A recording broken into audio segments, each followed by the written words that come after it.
I know that as people on the left, politically, we have a tendency to believe that we would not fall for disinformation. We're not MAGA. We know better. So I'd like to show you something. And as leftists, I would expect you to listen and watch the whole thing. This video is in French, but it has English subtitles.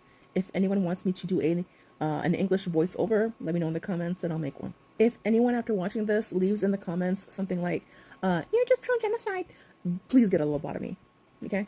Une campagne de désinformation mondiale. Depuis quelques semaines, le Hamas semble être parvenu à pénétrer les rédactions du monde entier jusqu'à afficher sa propagande dans une des plus grands médias nationaux. Il y a d'abord ces photos, censées démontrer qu'Israël affame les enfants gazaouis et qui relaient pourtant une information complètement biaisée, car même si la situation sanitaire est préoccupante, rien n'indique en réalité qu'Israël soit responsable d'une quelconque famine.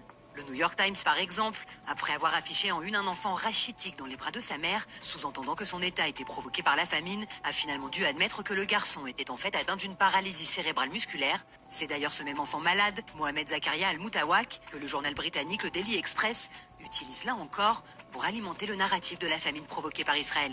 En Italie, Il Fatto Quotidiano choisit pour sa une photo spectaculaire d'Osama Al-Rakab qui semble affamé, mais qui souffre en réalité de la mucoviscidose, une maladie génétique pour laquelle il a été envoyé en Italie afin d'y suivre un traitement, une information essentielle jamais précisée par le journal. Le magazine Time, pourtant iconique, utilise quant à lui des mises en scène réalisées par un photographe du Hamas, Anna Zayed Ftea, pour cette couverture polémique qui montre des femmes et des enfants suppliants.